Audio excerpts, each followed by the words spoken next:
Bonjour et bienvenue sur le podcast de Kimamori qui vous propose de découvrir ou redécouvrir les œuvres littéraires d'hier et d'aujourd'hui, leurs auteurs et leurs traducteurs, par le texte et dans l'oralité. Nous sommes très heureux de faire place dans ce podcast à ceux qui écrivent, qui savourent intensément la joie de l'écriture, sans avoir nécessairement le désir d'être publié, de devenir écrivain. Cette semaine, nous partageons avec vous quelques-unes des nouvelles écrites par les participants de notre séminaire de 2 jours, organisé à la médiathèque de Bonifacio en novembre 2025. Nous avions travaillé autour de la thématique « Le théâtre de la vie ». Hier, vous avez entendu une première nouvelle.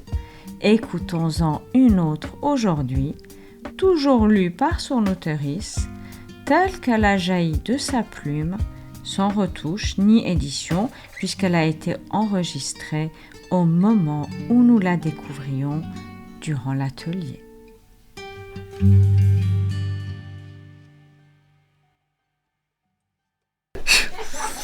Alors, Michel, bas des masques. C'est aujourd'hui que c'est prévu. Je vous parle de ma naissance. Un jour d'automne, aux couleurs mordorées, celle qui craque sous nos pieds. Mélancolique journée, habillée d'une lumière douce et sans aucun doute splendide.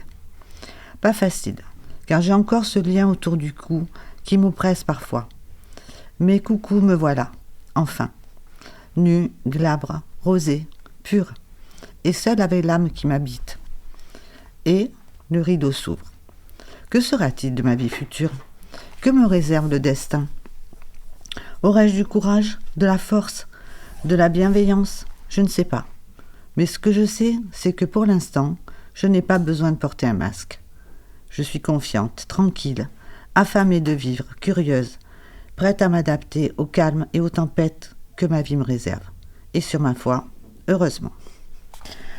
Me voilà lancée dans les prémices de mon enfance, que déjà, les choses, les choix, les déceptions, les frustrations et la joie qui m'habite me rendent parfois vulnérable et souvent en colère ou indécise. C'est pourquoi j'ai dû masquer, sous un sourire discret, ma tristesse en robe de communiante, immaculée et docile. Mademoiselle tête en l'air, je vis trop dans le rêve, m'a-t-on dit, comme un reproche. Mais pourquoi ? Je me sens bien à regarder le ciel, les nuages, un bouton de fleurs perlées de rosée, les fourmis, les oiseaux. Distraite ? Non, non. Je m'instruis, je savoure, je m'émerveille, je souris, quel bonheur. Les souvenirs de jeu et mon grand-père, où nous jouions un rôle, j'en ai encore le souvenir intact. Les choses qui m'ennuient, au contraire, je les emmitoufle, le temps d'un hiver.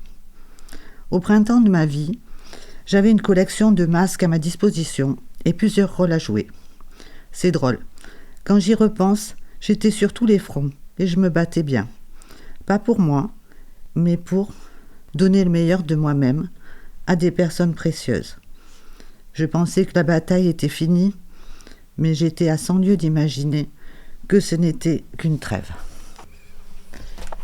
Je me pose et je constate. La vie est un feu d'artifice. Ça s'élève, redescend, fuse et explose dans un fracas assourdissant ou un chuintement. Nous avons franchi des obstacles, vécu de nombreux moments de bonheur, mais l'espoir, il nous porte, il nous fait tenir, il nous galvanise, il ouvre cette porte sur l'impossible. Mais cette vie nous enseigne, nous brutalise, dans le but de devenir meilleur, certes, mais c'est tellement injuste. Mais accepter, c'est se sauver, grandir et comprendre que même la pire trahison qui pourrait vous mettre à terre révèle en vous une beauté et un dévouement insoupçonnés. Je continue de marcher, droite dans mes bottes, dans mon monde imaginaire, dans l'amour que je donne et que je reçois en mille. Je suis et resterai toujours une éternelle enfant et une femme accomplie. Je ne porte plus de masque, j'assume.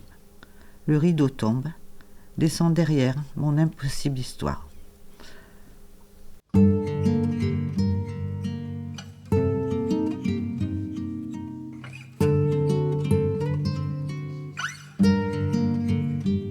Vous venez d'entendre une des nouvelles écrites durant le séminaire que j'avais animé à la médiathèque de Bonifacio en novembre 2025. Vous pourrez en découvrir une autre demain, toujours lue par celui ou celle qui l'a écrite.